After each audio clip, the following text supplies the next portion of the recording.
The new iPhone 14 lineup is here, and this is everything that you need to know in one video. I'll discuss what I liked, what I didn't like, and which iPhones I think are worth buying. And there's one thing that I wish Apple did this year, but they didn't do it. Apple started with the new iPhone 14, and I wouldn't blame you if you were initially disappointed. It looks exactly the same as the iPhone 13 from last year, but there are some changes that are worth noting about. First, the iPhone 14 comes in a new plus size at 6.7 inches. I honestly think this new size is gonna be a hit for a lot of people. I know a ton of people in my life that would love to have a bigger iPhone, but they didn't wanna pay the price to buy a Pro Max iPhone. And also, this new plus-sized iPhone will feature much better battery life, up to 26 hours of video playback, and in contrast, the iPhone 14 will clock out at 20 hours. The new iPhone 14 lineup does come in 5 colors, with purple being the new color this year, and I do think it looks pretty good. Okay, so one of the most interesting features this year is the addition of the emergency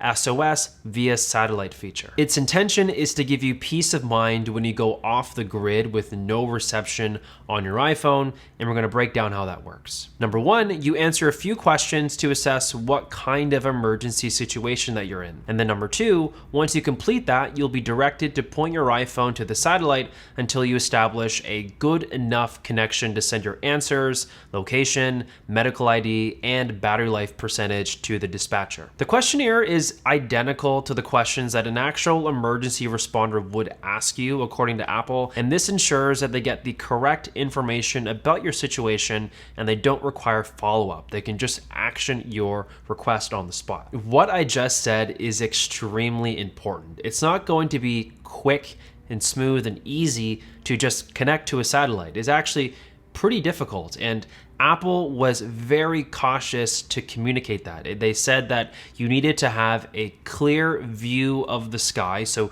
you couldn't have too much obstruction around you, and there couldn't be too much foliage when you're trying to connect. In the best case scenario, if there's nothing in your way, you can connect to a satellite within about 15 seconds, but in more challenging conditions, it can take up to a minute or more, according to Apple. But they don't even actually clarify how much more than a minute it's going to take. I took the liberty to do some research on the competitive offerings out there from Garmin, and their dedicated device can actually take up to 30 minutes sometimes to connect to a satellite if you are in really challenging conditions. And here's the thing, I completely understand that these are not the same devices, and the iPhone does have the added benefit of guiding you and trying to tell you where that satellite is, but I just want to clarify that this isn't a smooth, promised experience from Apple. This is Apple's best effort today at saving your life with an iPhone via satellite. That was just the tone that I got from Apple when they communicated this feature,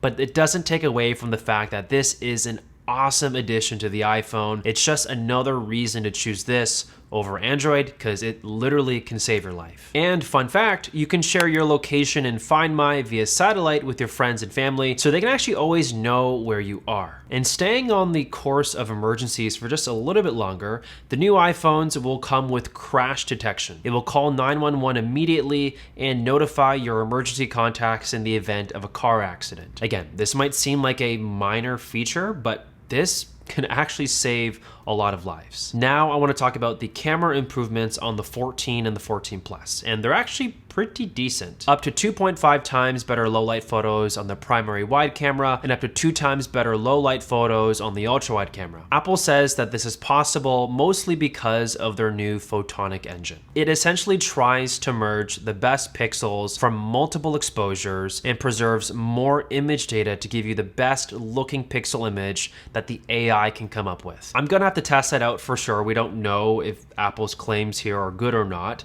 so make sure to subscribe so you don't miss my review, but it does look promising. There's also a new action mode that gives you the smoothest handheld video on an iPhone ever. I was actually extremely impressed by this. It's funny because I was actually in the market for a new gimbal for my iPhone because I'm shooting a lot more TikTok videos. I just wanted to smooth out the footage that I had. And actually, if you want to check out my TikTok, there'll be a link down below for you guys to do that. Just a bunch of cool tech videos on there.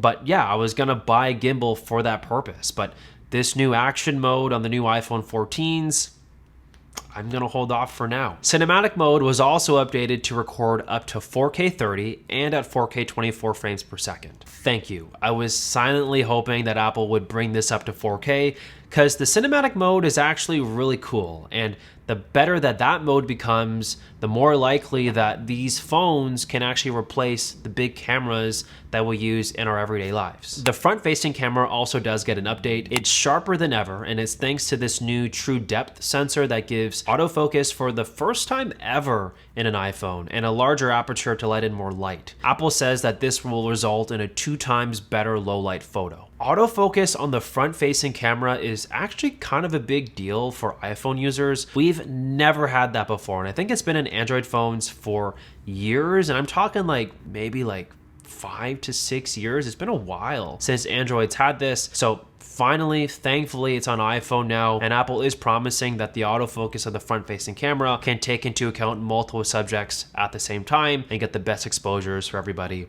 on that selfie pic. As for the performance, the iPhone 14 and 14 Plus will get the same A15 Bionic chip as the iPhone 13 Pro. Apple does claim that there's going to be a new thermal design to improve thermal efficiency of this A15 chip from last year. So it's not the exact same, it's more of an enhanced chip that they're kind of repurposing for the iPhone 14s, which essentially just means that if you're going to be playing any video games on your iPhone or doing heavy tasks over a long period of time, it'll do a better job of not overheating and slowing down and performing as you were hoping it to. The first thing that came to my mind when Apple is reusing more or less the same A15 chip from the 13 on the new iPhone 14s was that was a little odd. I'm not sure how to feel about it. There's a few reasons why Apple would do that. Number one is just due to supply chain issues. I know the economy is not good right now. Or number two, Apple is actually trying to keep the cost lower for consumers to make the new iPhone 14 more accessible to everybody. Let's just use the same chip. It's already too fast for most people, so what's the point of upgrading it? Or number three, Apple is trying to create more reasons for you to buy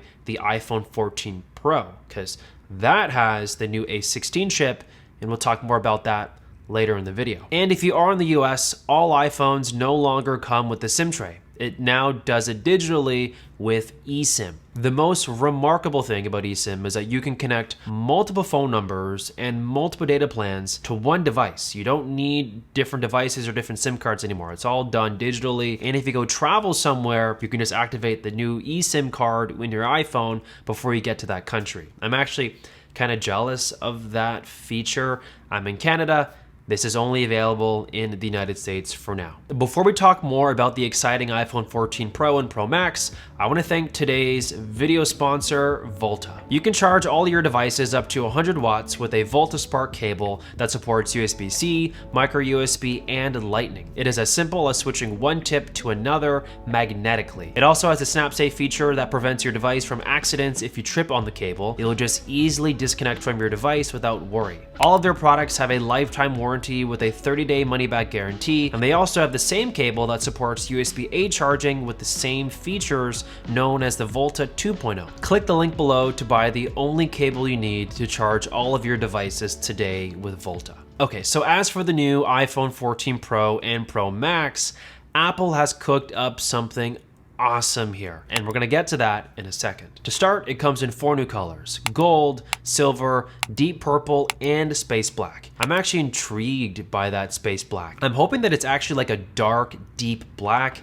I don't mind the space gray. In fact, I actually love the space gray iPhone 13 Pro, but they're calling it space black. So I was hoping it looks black, maybe like the midnight black on the MacBook Air kind of black. I said black a lot of times. Both Pro models also come with the new A16 chip, but it's not clear how much faster the A16 is over the A15, but it is safe to say that the new Pro model iPhones will have the fastest smartphone chip in the world again today. The battery life has improved as well, with the 14 Pro Max quoted up to 29 hours of video playback and up to 23 hours for the 14 Pro. The Pro models also do come with the new crash detection and emergency SOS via satellite features. Okay, so now for the most exciting part of this iPhone. Actually, there are 2 exciting things, but The first exciting thing that I want to talk about is the new dynamic island on the display. It's genius. It turned the notch of an iPhone into a feature, and the execution was perfect. It bubbles up music, sports scores, FaceTime calls, and more without getting in the way of what's on your screen. It works with all kinds of apps, and it just looks plain fun to use. I'm genuinely shocked with how smooth the animations and transitions are. I am so excited to test that out on the channel. And speaking of displays, we are finally getting an always-on display. No longer will the iPhone just go completely black when not in use. It will actually start to display critical information on your screen that is always glanceable without tapping your iPhone. And if you are concerned that this is going to impact battery life in any way, Apple has confirmed that if you put this iPhone in your pocket or place it face down on a table, the screen will go black just like it normally would. I really liked that the wallpaper you use doesn't completely disappear either. You get this very dark colored version of it along with everything else on the display. It looks pretty cool. One last thing about the display is that it has double the amount of peak brightness outside. It goes up to 2000 nits. That is 2 times more brightness than the previous iPhone 13 Pro from last year. Wow, it's probably gonna look amazing in direct sunlight for sure now. And also the peak brightness for HDR is up to 1600 nits, which puts the iPhone 14 Pro and 14 Pro Max with the same display HDR brightness capabilities as their $6,000 or $7,000 Pro Display XDR monitor. What? That is crazy that we have that in a tiny iPhone. Okay, so now let's talk about the other awesome addition to the iPhone 14 Pro and Pro Max, and that is the new camera improvements. We are getting a new 48 megapixel main camera with an advanced quad pixel sensor. It's a whopping 65% larger than the previous iPhone 13 Pro. Let's break down exactly what that's gonna look like. Apple says that for most photos, they want to optimize for light capture. This new sensor can now group 4 pixels into one large quad pixel, gathering 4 times the light and producing dramatically better photos at the 12 megapixel size. But let's say that you want more detail. The sensor will leverage each individual pixel and give you the most flexibility when you shoot in ProRAW at the full 48 megapixel resolution. The key takeaway here is that all of your photos will have much more detail according to Apple. Again, we have to test that, but let's just take their word for it in this video. So when you actually zoom into your photos, it's not gonna look distorted or washed out. It's going to preserve a lot more detail than what you're used to. Apple actually went out of their way to prove this technology by implementing a new 2x telephoto zoom range, which uses the middle 12 megapixels of the quad pixel sensor to give you the capacity to take full resolution photos and 4K videos with no digital zoom at all. I think the new 2x telephoto range is awesome because right now for portrait mode on the current iPhones, we can only do 1x and 3x portrait. 1x always felt a little wide for my taste, and 3x always felt a little too zoomed in sometimes. So I do feel like the new 2x zoom is the sweet spot for portrait, and I think a lot of people will start using that instead when you're gonna take your portrait photos.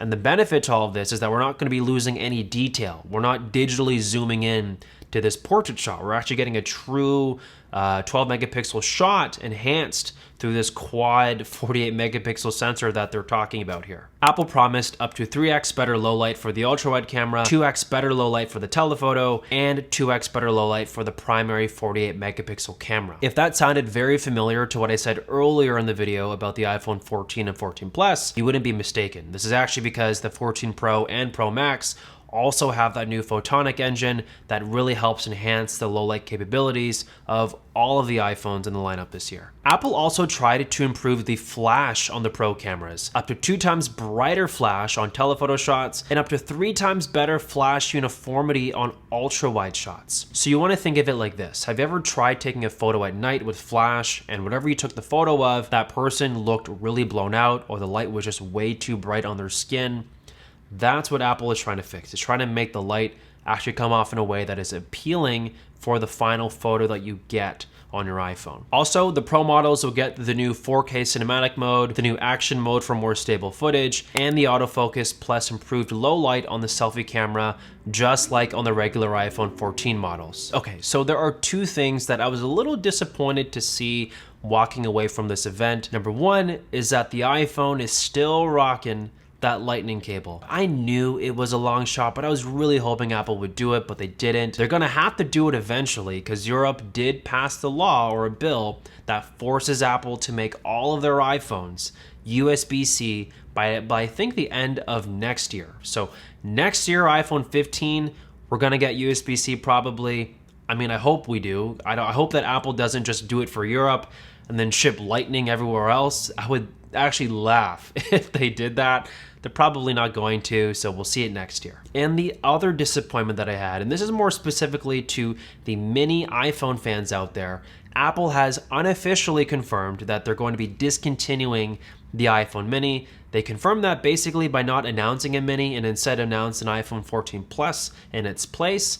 And that kind of sucks. I know a lot of people who loved the iPhone mini. In fact, I think it's like a very passionate crowd of iPhone owners, but all of that passion is in a very tiny crowd that didn't result in a lot of sales. So the iPhone mini will no longer be a thing. And I think that's actually kind of interesting because if you think about it, the iPhone SE is now the only iPhone that Apple will sell moving forward that has that smaller form factor. So I wonder, with the discontinuation of the iPhone mini, does that create a bigger runway for Apple to do some more creative things with the iPhone SE? Honestly, my idea would be just to release the iPhone SE 3 next year and have it look exactly like the iPhone 13 mini and just call it the SE.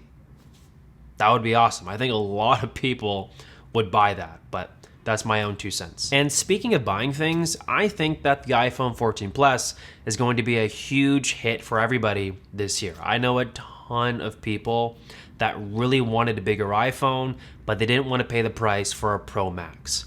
Me personally, I'm probably just gonna go buy the iPhone 14 Pro. I just prefer the smaller size of the Pro models. I've just never been a fan of the Pro Max. It just felt a little too big for my taste, and I'm gonna be getting it in space black. I hope it's like a deep black. I don't want it to look like space gray. I don't mind space gray, it looks good, but they're calling it space black, okay? So it better look black in some capacity. And, you know, if you're not interested in buying these new iPhones at all, or they're just out of your budget or price range, click this video right here to watch my iPhone 13 Pro review. Maybe that will be a phone that would be better for you, and it should be cheaper this year since the newer iPhones have come out. Anyways, thank you for watching. Drop a like, comment hashtag iPhone 14 if you finished the video, and subscribe if you're new to the channel, but I'll catch all of you guys in the next one.